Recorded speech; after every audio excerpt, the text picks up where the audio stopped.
You spat in my face. Oh. Big spiky things, dodging bullets, and sand getting in all the wrong places. In honor of the new Across the Spider-Verse movie coming out, today we are breaking down and reacting to all of the marvelous medical scenes and wild injuries from Spider-Man. Let's dive right in. Oh, it's like Green Goblin's explosion. Yeah, it is. Explosion to your face. In the face. The biggest things we worry about, obviously, are injuries to your eye, injuries to your airway, injuries to your chest. There could be a rupture of your eardrums, could be hemothorax, basically a rupture of the lung, so to speak. Wow. Okay. Flying through a brick wall. Obviously, bricks we know are really hard. As you fly through the wall, you kind of curl up, but your spinous processes are out for everybody to see. They're protective of your spinal cord, but they're the ones that are first hit. So the question ends up being, do you fracture those? And you spat in my face. Oh, takes a punch right to the chest. Sometimes when somebody goes into immediate cardiac arrest and we see it happen, you can do a precordial thump. You actually do a thump right to the chest to try to catch the heart as it's going into an abnormal rhythm to get it to shock it right in. How do you not break your hand? Classic boxer's fracture. Biggest thing you always worry about is breaking the metacarpal in the hand. The bone snaps and goes up in a peak like this. Oh, nice. Gets tossed with the uppercut. Uppercut to the jaw, the things that we always think about. Besides a fracture of the jaw, make sure your tongue is not in the way. I've actually seen tongues bitten off and they bleed so much. It's very difficult to try to sew that, especially when there's no other tissue to sew back together. Oh.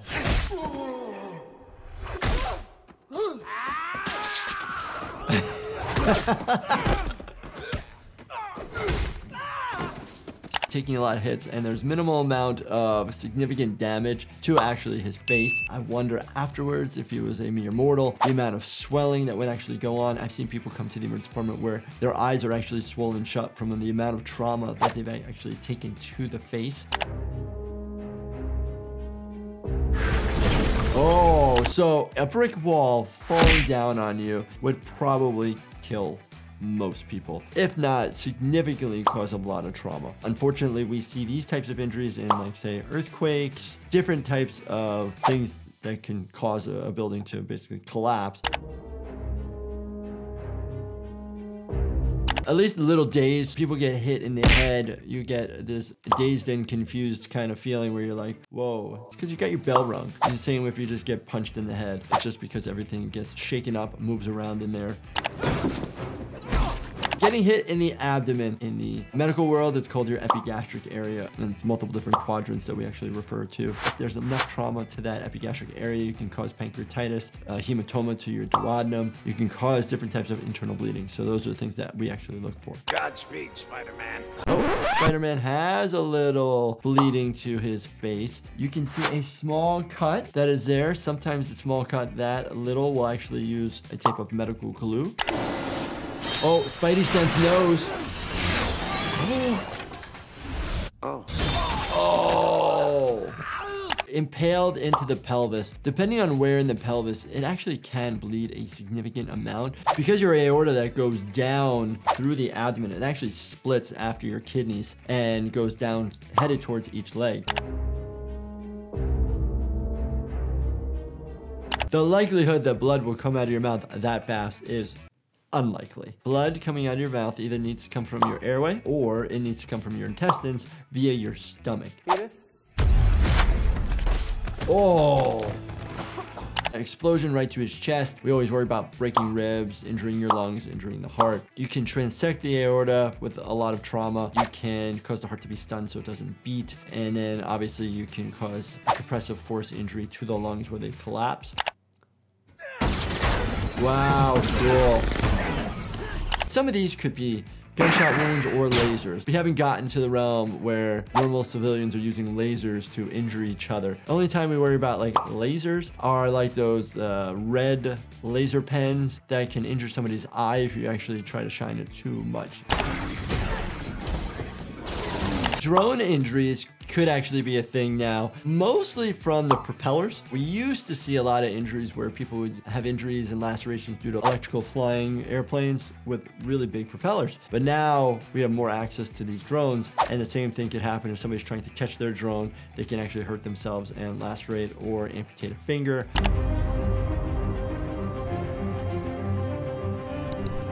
So far, no injuries, just more entertaining. Oh, getting a gunshot wound to the left lower quadrant of your abdomen. Could hit your pelvis, could hit maybe part of your ribs in the back, just depends on where it goes through. And then obviously your intestines, your ureter, those are the main structures that are in that area. Spider-Man's got 3 lacerations to the right cheek with some bruising. The blood is already kind of dried. You clean them up, wash them out using normal saline. You can wash it just with your sink water, but just make sure you wash it well. Dosage has been increased to 200 milligrams. Very interesting. That type of mechanism is a intramuscular because it was so big and deep. Typically, those areas that you want to inject are your deltoid, aka your shoulder, maybe your glutes, your butt, Maybe just one glute. and plus or minus maybe your thighs. Oh, geez. Me again. Whoa, those nails. That looks like Bond, that cat, when she's having a bad day. So we'll get people that come in with scratches and lacerations and injuries from animals. We always worry about the wound getting infected, but you have to think about the type of animal that inflicted the wound and how. Is it a bite? Is it nails? Bacterias that they harbor are different.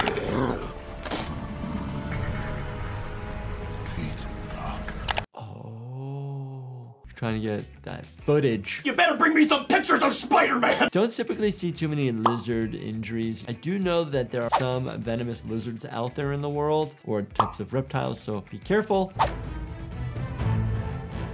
Oh, there goes some of the sand. I see people that come into the emergency department with sand in their eyes, sand or rocks and dirt and wounds from road rash. And those little buggers do wreak a lot of havoc, cause a lot of pain. Even just a small grain of sand in your eye can cause corneal abrasions.